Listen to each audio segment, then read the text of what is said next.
St. John's was one of the two major neighborhoods left in Portland that didn't have a farmer's market. Okay, now would you please tell us your name? Simone Streeter. And what was the name of your organization?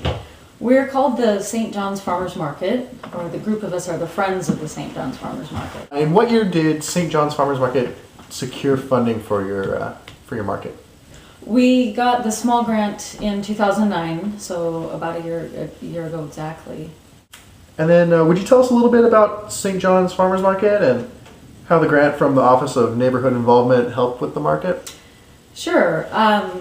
According to my understanding, St. John's was one of the two major neighborhoods left in Portland that didn't have a farmer's market. And I have since found out that the neighborhood has wanted a farmer's market for at least 10 years. I ended up going to the Interstate Farmers Market Board meeting where I found out about the North Portland Neighborhood Services Office, or North Portland Community Works. And they are both sponsored by the Office of Neighborhood Involvement. The director of North Portland Community Works explained to me how they were a fiscal sponsor for this market, and I realized that that would work for us. And the first thing he recommended was that we apply for this grant. We specifically, for the North Portland Small Grants Program, I received $2,500. It was suggested by the director that we consider spending it to hire a vendor recruiter. We talked to the founders of the Hollywood Farmers Market, for example, and some other market managers, and it was stressed to us that it was the most important thing was to have a solid lineup of farmers and farm product vendors. And so we hired a woman who had experience with farmers markets and put her in charge of creating a pool for us to select from. And so it resulted in the lineup of vendors that really kind of showed the community and showed the city that it was a real farmer's market. The Oregonian, actually the food day editor for the Oregonian, commented on our stellar vendor lineup, which is a pretty big deal. So that was all paid for initially by the grant money, and they gave us also the confidence to apply for more grants. How did the market end up actually building community? Oh, there's so many examples.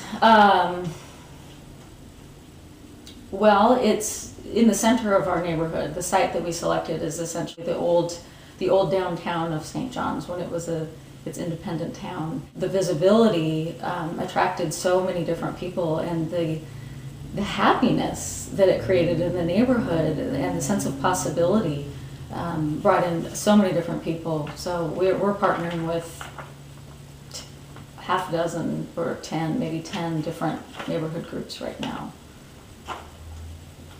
Have you been able to find new funding and resources so that you can continue the farmers market for future years as a result of the grant funding you initially received? It looks like that in this second year we may actually be financially sustainable. We now have gotten some pretty good business sponsorships from some pretty large businesses that are up here along the river in St. John's. We're hoping that the fees that we get from the vendor booths will pay the salary of our one employee who is the market manager. Would you have been able to start the farmers market without the funding from the small grants program? I don't think so.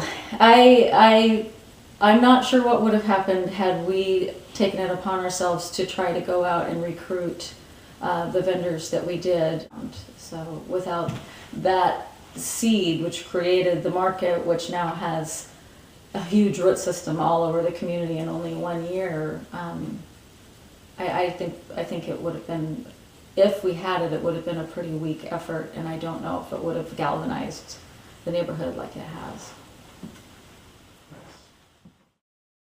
People were not only really happy, but they were shocked that something like this could have happened seemingly overnight in their neighborhood where they had wanted it for so many years. So many people said, finally.